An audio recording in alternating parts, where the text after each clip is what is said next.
Hello, welcome back to my YouTube channel. ನೀವು ನೋಡ್ತಾ ಇದ್ದೀರಾ ಶ್ರೇಯಾ ವ್ಲಾಗ್ಸ್.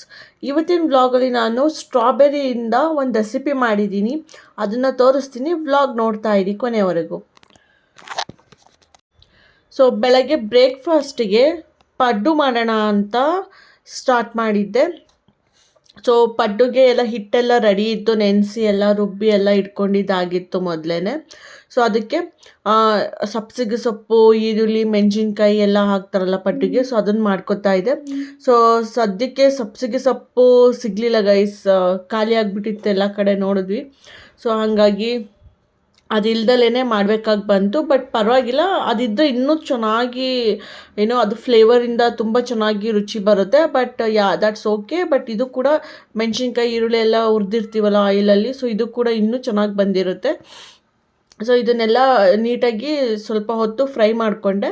ಇದನ್ನೆಲ್ಲ ಮಾಡ್ಕೊಬಿಟ್ಟು ಆಮೇಲೆ ಇದು ದೋಸೆ ಹಿಟ್ಟಿತ್ತಲ್ಲ, ಸೊ ಅದಕ್ಕೆ ಆ್ಯಡ್ ಮಾಡಿಕೊಂಡು, ಸೊ ಇದನ್ನ ಚೆನ್ನಾಗಿ ದೋಸೆ ಹಿಟ್ಟಿಗೆ ಕಂಬೈನ್ ಆಗೋ ರೀತಿ ಮಿಕ್ಸ್ ಮಾಡ್ಕೋಬೇಕು. ಇಲ್ಲಾಂದರೆ ಹಂಗಂಗೆ ಉಳಿದ್ಬಿಟ್ರೆ ದೋಸೆ ಹುಯ್ಬೇಕಾದ್ರೆಲ್ಲ ಅದು ಚೆನ್ನಾಗಿ ಬರೋದಿಲ್ಲ ಅಲ್ವಾ. ಸೊ ಹಂಗಾಗಿ ಬ್ಲೆಂಡ್ ಆಗಬೇಕು ನೀಟಾಗಿ ಹಿಟ್ಟಿಗೆ. ಸೊ ಆ ಥರ ಮಾಡಿಕೊಂಡು ಅದಕ್ಕೆ ಸ್ವಲ್ಪ ಕೊತ್ತಂಬರಿ ಸೊಪ್ಪು ಕೂಡ ಕಟ್ ಮಾಡಿಕೊಂಡು ಹಾಕೋತಾ ಇದ್ದೀನಿ. ಸೊ ಇದಕ್ಕೆ ಈರುಳ್ಳಿ, ಮೆಣಸಿನ್ಕಾಯಿ, ಕೊತ್ತಂಬರಿ ಸೊಪ್ಪು ಇಷ್ಟನ್ನು ಹಾಕ್ಕೊಬಿಟ್ಟು ಈಗ ಪಡ್ಡು ಹಿಟ್ಟು ರೆಡಿ ಆಯಿತು.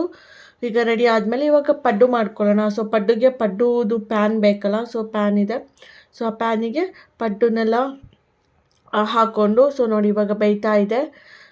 ಎರಡು ಸೈಡು ಬೇಯಿಸ್ಬೇಕಲ್ಲ, ಸೊ ಇದು ಬೇಯ್ತಾ ಇರಲಿ. ಸೊ ಈ ಕಡೆ ಚಟ್ನಿ ರೆಡಿ ಮಾಡ್ಕೊಳ್ಳೋಣ ಅಂತ ಚಟ್ನಿನ ರೆಡಿ ಮಾಡಿಕೊಂಡೆ. ಸೊ ಈಗ ಚಟ್ನಿ ರೆಡಿ ಆಯಿತು. ನೋಡಿ ಪಡ್ಡು ಆಲ್ರೆಡಿ ಇವಾಗ ಬೆಂದಿದೆ. ನೋಡಿ ಎಷ್ಟು ಚೆನ್ನಾಗಿ ಗೋಲ್ಡನ್ ಬ್ರೌನ್ ಬಂದಿದೆ, ತುಂಬ ತುಂಬ ಚೆನ್ನಾಗಿ ಗಮ್ ಅಂತ ಇತ್ತು. ಸೊ ಬೆಳಗ್ಗೆ ತಿಂಡಿಗೆ ಬಿಸಿ ಬಿಸಿಯಾದ ಗೋಲ್ಡನ್ ಬ್ರೌನ್ ಪಡ್ಡು ಮತ್ತು ಚಟ್ನಿ ತಿಂದಿದ್ದೆ. ನೋಡಿ ಗೈಸ್ ಎಷ್ಟು ಚೆನ್ನಾಗಿ ಕಾಣ್ತಿದೆ, ನೋಡಿದ್ರೆ ತಿನ್ಬೇಕು ಅನ್ನಿಸ್ತಾ ಇದೆ, ಅಷ್ಟು ಚೆನ್ನಾಗಿದೆ. ಆ ಈರುಳ್ಳಿ, ಮೆಣಸಿನ್ಕಾಯಿ ಎಲ್ಲ ಫ್ರೈ ಮಾಡಿರೋದು, ಅದು ಘಮ ಘಮ ಅಂತಿರೋದು, ಅದನ್ನು ತಿನ್ಬೇಕಾದ್ರೆ ಒಂಥರ ರುಚಿ ಕೊಡ್ತಿರುತ್ತಲ್ಲ. ಸೊ ಅದಾದಮೇಲೆ ಮನೆಗೆ ಸ್ವಲ್ಪ ಐಟಮ್ಸ್ಗಳು ಬೇಕಿತ್ತು. ಸೊ ಅದನ್ನೆಲ್ಲ ತರಿಸ್ಕೊಂಡೆ. ಇದು ಏನು ಗೊತ್ತಾ, ಒಂದೊಂದಲ್ಲಿ ಒಂದೊಂದು ಇರುತ್ತೆ ಗೈಸ್. ಈಗ ಏನಾದರೂ ಒಂದು ಬೇಕಿರುತ್ತೆ ಅಂದರೆ ಒಂದು ಆ್ಯಪಲ್ಲಿ ಇರುತ್ತೆ, ಒಂದೊಂದರಲ್ಲಿ. ಫಾರ್ ಎಕ್ಸಾಂಪಲ್ ಫ್ಲಿಪ್ಕಾರ್ಟಲ್ಲಿ ಮಿನಿಟ್ಸಲ್ಲಿದ್ದರೆ ಬ್ಲಿಂಕಿಟಲ್ಲಿ ಇರೋಲ್ಲ, ಜಿಯೋದಲ್ಲಿದ್ದರೆ ಅಮೆಝಾನಲ್ಲಿ ಇರೋದಿಲ್ಲ. ಸೊ ಹಾಗಾಗಿ ಎಲ್ಲಿ ಏನಿದೆ ಅಂತ ನೋಡಿಕೊಂಡು ತರಿಸ್ಕೊಂಡೆ. ಸೊ ಸ್ವಲ್ಪ ಸಿಹಿಗೆಣಸು, ಬನಾನಾ, ಸೊ ಇದೆಲ್ಲ ಬೇಕಿತ್ತು, ಅದನ್ನೆಲ್ಲ ಜಿಯೋದಲ್ಲಿ ತರಿಸ್ದೆ. ಸೊ ಈಗ ಫ್ಲಿಪ್ಕಾರ್ಟ್ ಮಿನಿಟ್ಸಲ್ಲಿ ಚಾಕ್ಲೇಟ್ಸು ಮತ್ತು ಆಯಿಲ್ಲು, ಸೊ ಅದು ಇದು ಏನೇನು ಇರುತ್ತಲ್ಲ ಅದೆಲ್ಲ ತರಿಸ್ದೆ. ಈ ಚಾಕ್ಲೇಟ್ ಏನಕ್ಕೆ ಅಂದರೆ ತಿನ್ನೋದಕ್ಕಲ್ಲ, ತಿಂದು ಉಳ್ಕಲ್ ಮಾಡ್ಕೊಳ್ಳೋದಕ್ಕಲ್ಲ ಗೈಸ್, ಕ್ಯಾವಿಟೀಸ್ ಬೇಡ. ಸ್ಟ್ರಾಬೆರಿದೊಂದು ರೆಸಿಪಿ ಹೇಳಿದ್ನಲ್ಲ, ಸೊ ಅದಕ್ಕೆ ಬೇಕಾಗಿತ್ತು, ಅದಕ್ಕೋಸ್ಕರ ತರಿಸ್ಕೊಂಡೆ. ಸೊ ಇಲ್ಲಿ ನೋಡಿ, ಈಗ ಸ್ಟ್ರಾಬೆರಿ ಇದೆ ಇದು. ಸೊ ಸ್ಟ್ರಾಬೆರಿನ ನೀಟಾಗಿ ವಾಶ್ ಮಾಡೋದು ವೆರಿ ಇಂಪಾರ್ಟೆಂಟ್.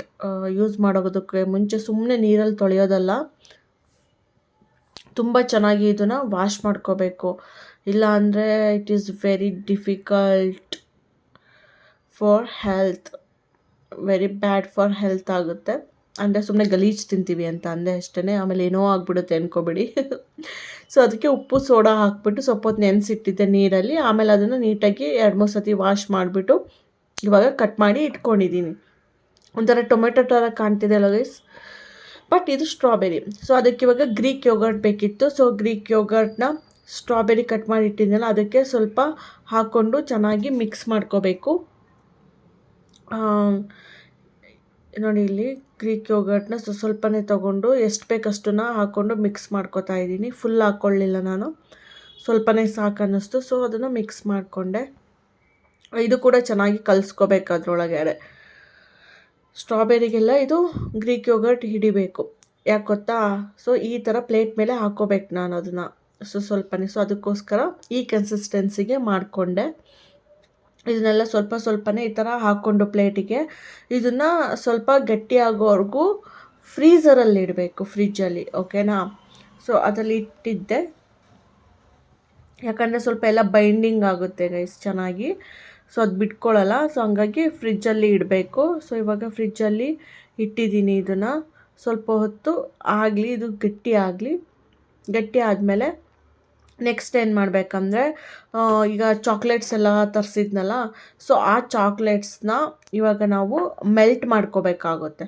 ಸೊ ನಾನು ಇಲ್ಲಿ 2 ಫ್ಲೇವರ್ದು ಚಾಕ್ಲೇಟ್ ತರಿಸಿದ್ದೀನಿ. ಒಂದು ಮಿಲ್ಕಿ ಬಾರು ಮತ್ತು ಇನ್ನೊಂದು ಕ್ಯಾಡ್ಬರಿ ಇದು 2 ನೆಸ್ಲೆಲ್ಲ ತರಿಸ್ದೆ. ಸೊ ಇದು ಮಿಲ್ಕಿ ಬಾರ್ ಗೊತ್ತಿದೆ ಗೈಸ್, ಚಿಕ್ಕದಲ್ಲೆಲ್ಲ ಹೆಂಗೆ ತಿಂತಿದ್ವಿ, ಅಷ್ಟು ರುಚಿಯಾಗಿತ್ತು. ಇವಾಗಲೂ ಅಷ್ಟೇ ಅದನ್ನು ಕಟ್ ಮಾಡಿ ಮೆಲ್ಟ್ ಮಾಡ್ಕೋಬೇಕಾದ್ರೆ ಬಾಯಲ್ಲಿ ನೀರು ಬರ್ತಿತ್ತು, ಹಾಗೆ ಎಷ್ಟೊಂದು ತಿನ್ಕೊಬಿಟ್ಟಿದ್ದೆ. ಸೊ ಈಗ ಬಿಸಿನೀರನ್ನ ಕಾಯೋಕೆ ಇಟ್ಟಿದ್ದೆ. ಒಂದು ಬಟ್ಲಿಗೆ ಚಾಕ್ಲೇಟ್ನ ಹಾಕೋಬಿಟ್ಟು ಆ ಬಿಸಿನೀರೊಳಗೆ ಬಟ್ಲನ್ನ ಇಟ್ಕೊಂಡು ಈ ಚಾಕ್ಲೇಟ್ಸ್ನ ಮೆಲ್ಟ್ ಮಾಡ್ತಿದ್ದೀನಿ. ಇದನ್ನೆಲ್ಲ ಹಂಗೆ ಸ್ಟವ್ ಮೇಲೆಲ್ಲ ಇಟ್ಕೊಂಡು ಮೆಲ್ಟ್ ಮಾಡೋಕ್ಕಾಗೋದಿಲ್ಲ ಗೈಸ್. ಚಾಕ್ಲೇಟ್ಸು ಬಿಸಿನೀರಲ್ಲಿ ಇಟ್ಕೊಂಡು ಹಿಂಗೆ ಮಾಡಬೇಕು ಇವುಗಳನ್ನ. ಸೊ ಇವಾಗ ಇದನ್ನು ಒಂದು 2 ನಿಮಿಷ ಬಿಟ್ಟರೆ ನೋಡಿ ಒಂದು ಸ್ವಲ್ಪನೇ ಕರಗ್ತಾ ಬರುತ್ತೆ. ಸೊ ಇದು ಕರಗಿದ ಮೇಲೆ ನೀಟಾಗಿ ಇದನ್ನು ಫುಲ್ಲು ಸ್ವಲ್ಪನೂ ಗಟ್ಟಿ ಇರಬಾರ್ದು. ಸೊ ಆ ಥರ ಮಾಡ್ಕೋಬೇಕು. ಸೊ ಈಗ ಅಷ್ಟರಲ್ಲಿ ಫ್ರಿಜ್ಜಲ್ಲಿ ಇಟ್ಟಿದ್ದೆಲ್ಲ ನೋಡಿ, ಇದೆಲ್ಲ ರೆಡಿಯಾಗಿದೆ ಈ ಥರ ಗಟ್ಟಿಯಾಗಿ. ಇವಾಗ ಇದನ್ನು ಒಂದೊಂದನ್ನೇ ತೊಗೊಂಡು ಚಾಕ್ಲೇಟ್ಗೆ ಡಿಪ್ ಮಾಡಿ ತೆಗಿಬೇಕು. ಸೊ ಜಾಸ್ತಿ ಚಾಕ್ಲೇಟ್ ಬೇಕಾದವ್ರು ಜಾಸ್ತಿ ಹಾಕೋಬೋದು.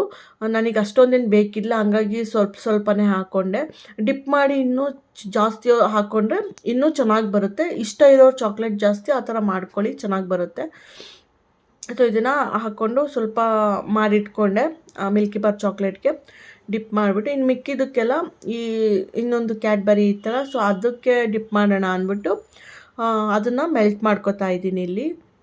ನೋಡಿ ಇದು ಬೇಗ ಮೆಲ್ಟ್ ಆಗಿಬಿಡುತ್ತೆ ಗೈಸ್. ನಾನು ಲೇಟ್ ಆಗುತ್ತೆ ಅಂತ ಅನ್ಕೋತಾ ಇದ್ದೆ, ಇಲ್ಲ ಬೇಗ ಮೆಲ್ಟ್ ಆಗೋಗುತ್ತೆ. ಸೊ ನೋಡಿ ಇದಕ್ಕೂ ಅಷ್ಟೇ ಈ ಥರ ಇದ್ರ ಮೇಲೆ ಹಾಕೋತಾ ಇದ್ದೀನಿ. ಆ್ಯಕ್ಚುಲಿ ಡಿಪ್ ಮಾಡಿಬಿಟ್ರೆ ಏನು ಗೊತ್ತಾ, ಔಟರ್ ಕವರೇಜ್ ಇದು ಕವರ್ ಮಾಡ್ಕೊಬಿಡುತ್ತೆ. ಆ ಒಳಗಡೆ ಗ್ರೀಕ್ ಯೋಗರ್ಟಿಂದ ಮಾಡಿದ್ವಲ್ಲ, ಸೊ ಅದೆಲ್ಲ ಮತ್ತೆ ಕರಗೋದಿಲ್ಲ.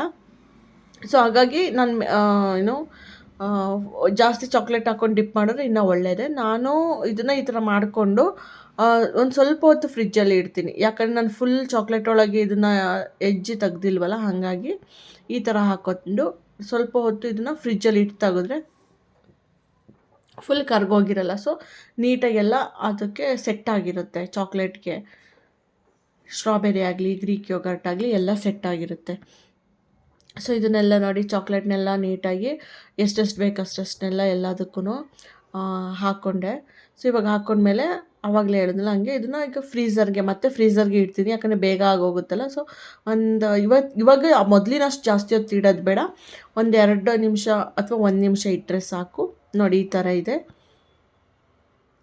ಸೊ ಇವಾಗ ಇದು ರೆಡಿಯಾಗಿದೆ ನೋಡಿ ಗೈಸ್, ಈ ಥರ ಬಂದಿದೆ chocolates, strawberry Milky bar chocolate and strawberry Cadbury chocolate.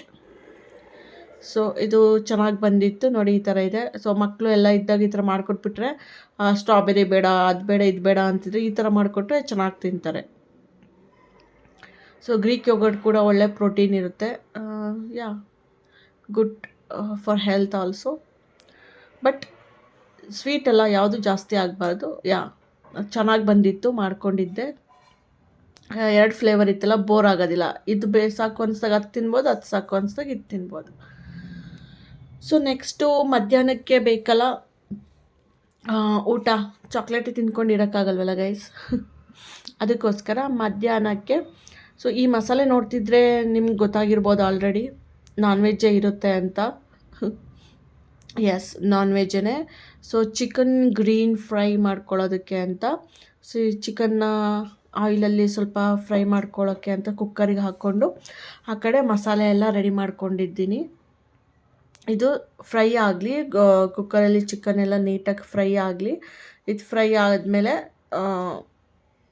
ಮಸಾಲೆ ಇರುತ್ತಲ್ಲ ಅದನ್ನು ರುಬ್ಕೋಬೇಕು. ಸೊ ನೋಡಿ ಇಷ್ಟಾಗಿದೆ. ಅದಕ್ಕೆ ಬಂದಮೇಲೆ ನಾನು ಮಸಾಲೆನ ರುಬ್ಕೊಂಡು ಆ ರುಬ್ಬಿರೋ ಮಸಾಲೆನ ಈ ಚಿಕನ್ಗೆ ಮಿಕ್ಸ್ ಮಾಡ್ಕೋತೀನಿ. ಸೊ ಇದನ್ನೆಲ್ಲ ಇವಾಗ ಇದಕ್ಕೆ ಹಾಕ್ಕೊಂಡು ಮಿಕ್ಸ್ ಮಾಡ್ಕೋತಾ ಇದ್ದೀನಿ. ಸೊ ಇವಾಗ ಚಿಕನ್ ಜೊತೆನೇ ಮಸಾಲೆ ಕೂಡ ಚೆನ್ನಾಗಿ ಬೆಂದ್ಬಿಡುತ್ತೆ, ನೀರೆಲ್ಲ ನೀಟಾಗಿ ಹಿಂಗೋಗ್ಬಿಟ್ಟು ಚೆನ್ನಾಗಿ ಆಯಿಲ್ ಬಿಟ್ಕೊಂಡು ಚೆನ್ನಾಗಾಗುತ್ತೆ. ಇವಾಗಲೇ ಇದಕ್ಕೆ ಉಪ್ಪು ಹಾಕ್ಕೊಬಿಟ್ಟು ಎಲ್ಲನೂ ಬೇಯಿಸ್ಕೊಳ್ತಾ ಇದ್ದೀನಿ ನಾನು. ಸ್ವಲ್ಪ ಹೊತ್ತಾಗಲಿ, ಇದು ಬೇಯಲಿ, ಬೆಂದಮೇಲೆ ಒಂದು ಹದಕ್ಕೆ ಬರುತ್ತೆ. ಸೊ ಅದು ನೋಡಿಕೊಂಡು ಆವಾಗ ನಾವು ನೀರು ಹಾಕ್ಕೋಬೇಕು. ಸೊ ಇವಾಗಲೇ ಹಾಕಲ್ಲ ನೋಡಿ, ಈ ಥರ ಇದನ್ನು ಹಾಕಲ್ಲ. ಈ ಕನ್ಸಿಸ್ಟೆನ್ಸಿಗೆ ಬಂದಮೇಲೆ ನನಗೆ ಓಕೆ ಅನಿಸೋದು. ಸೊ ಇವಾಗ ಇದಕ್ಕೆ ಬೇಕಾದ್ರೆ ನಾನು ನೀರು ಆ್ಯಡ್ ಮಾಡ್ಕೋಬೋದು. ಸೊ ಇಲ್ಲಿ ನೋಡಿ ಇನ್ನೂ ಸ್ವಲ್ಪ ಹೊತ್ತಾಗಲಿ ಅಂತ ಬಿಡ್ತಿದ್ದೀನಿ. ಇದಾದಮೇಲೆ ಇವಾಗ ಇದಕ್ಕೆ ನೀರನ್ನ ಆ್ಯಡ್ ಮಾಡಿಕೊಂಡೆ. ಸೊ ಆಯಿತು. ಸೊ ಈಗ ಉಪ್ಪು ಎಲ್ಲ ನೋಡಿಕೊಂಡು ನೀರನ್ನ ಎಷ್ಟು ಬೇಕಷ್ಟು ಹಾಕ್ಕೊಬಿಟ್ಟು ಸ್ವಲ್ಪ ಹೊತ್ತು ಕುಕ್ಕರ್ ವಿಷಲ್ ಹಾಕಿಸ್ಬಿಟ್ರೆ ಮುಗ್ದೋಯ್ತು. ಸೊ ಈ ಚಿಕನ್ ಫ್ರೈ ರೆಡಿ ಆಗುತ್ತೆ. ಸೊ ಗ್ರೀನ್ ಫ್ರೈ ಯಾರ್ಯಾರಿಗೆಲ್ಲ ಇಷ್ಟ ಕಮೆಂಟ್ ಮಾಡಿ. ರೆಡ್ ಫ್ರೈ ಇರುತ್ತೆ, ಗ್ರೀನ್ ಫ್ರೈ ಇರುತ್ತೆ, ಚಿಕನ್ ಪೆಪ್ಪರ್ ಡ್ರೈ ಇರುತ್ತೆ. ಬಟ್ ಮ್ಯಾಕ್ಸಿಮಮ್ ಎಲ್ಲರ ಮನೇಲೂ ಇದನ್ನೇ ಮಾಡ್ತಾರೆ ಅಲ್ವಾ ಗೈಸ್, ಗ್ರೀನ್ ಫ್ರೈ ಚಿಕನ್ ಎಲ್ರಿಗೂ ಮ್ಯಾಕ್ಸಿಮಮ್ ಗೊತ್ತಿರುತ್ತೆ. ಸೊ ನೋಡಿ ಇವಾಗ ಆಯಿತು, ವಿಷಲ್ ಹಾಕಿಸ್ಕೊಳ್ತಾ ಇದ್ದೀನಿ. ಓಕೆ ಗೈಸ್, ವಿಷಲ್ ಹಾಕಾಯಿತು, ತಣ್ಣಗಾಗಾಯಿತು. ಚಪಾತಿ ಮಾಡ್ಕೊಂಡಿದ್ದೆ, ಚಪಾತಿ ಚಿಕನ್ ತಿಂದೆ. ಅದಾದಮೇಲೆ ನಾನು ಲಾಸ್ಟ್ ವೀಡಿಯೋದಲ್ಲೆಲ್ಲ ಹಿಸಾಬ್ಗಳು ತೋರಿಸಿದ್ದೆ. ಆ್ಯಕ್ಚುಲಿ ಇದೇನು ಗೊತ್ತಾ, ಕಾನ್ಸ್ಟಿಪೇಷನ್ಗೆ, ವೆಯ್ಟ್ ಲಾಸ್ಗೆ, ನಿಮ್ಮ ಬ್ಲಡ್ ಶುಗರ್ನ ಕಡಿಮೆ ಮಾಡೋದಕ್ಕೆ, ಬ್ಯಾಡ್ ಕೊಲೆಸ್ಟ್ರಾಲ್ನ ಕಡಿಮೆ ಮಾಡೋದಕ್ಕೆಲ್ಲ ತುಂಬ ಯೂಸ್ಫುಲ್ ಇದೆ. ಇದ್ರ ಮೇಲೆ ಡೀಟೇಲ್ಡ್ ವೀಡಿಯೋ ಬೇಕಂದರೆ ನಾನು ಹೇಗೆ ಯೂಸ್ ಮಾಡ್ತಿದ್ದೀನಿ, ಏನೇನು ಬೆನಿಫಿಟ್ ಸಿಕ್ಕಿದೆ ಅಂತ ಕಮೆಂಟ್ ಮಾಡಿ ಹೇಳಿ. ಇದ್ರದ್ದು ಸಪ್ರೇಟ್ ವೀಡಿಯೋ ಮಾಡಿಬಿಟ್ಟು ನಿಮಗೆಲ್ಲ ಹೇಳ್ತೀನಿ, ಏನು ಮಾಡ್ತಿದ್ದೀನಿ, ಹೇಗೆ ಯೂಸ್ ಮಾಡ್ತಿದ್ದೀನಿ, ಯಾವಾಗ ತೊಗೋತಿದ್ದೀನಿ ಇದನ್ನು ಅಂತ. ಸೊ ಇದೇನು ಅಂತ ಏನೋ ಮೆಡಿಸಿನ್ನು ಆ ಥರದ್ದಲ್ಲ ಗೈಸ್, ಇದು ನಾರ್ಮಲ್ ಒನ್ ಇದು. ಸೊ ಇದಾಗಿತ್ತು ಇವತ್ತಿನ ವೀಡಿಯೋ. ನಿಮಗೆ ಇಷ್ಟ ಆಗಿದೆ ಅಂತ ಅಂದ್ಕೊಳ್ತೀನಿ. ಸೊ ಲೈಕ್ ಮಾಡಿ, ಶೇರ್ ಮಾಡಿ, ಸಬ್ಸ್ಕ್ರೈಬ್ ಮಾಡಿ, ಸಪೋರ್ಟ್ ಮಾಡಿ guys. Thanks for watching. Take care. Bye.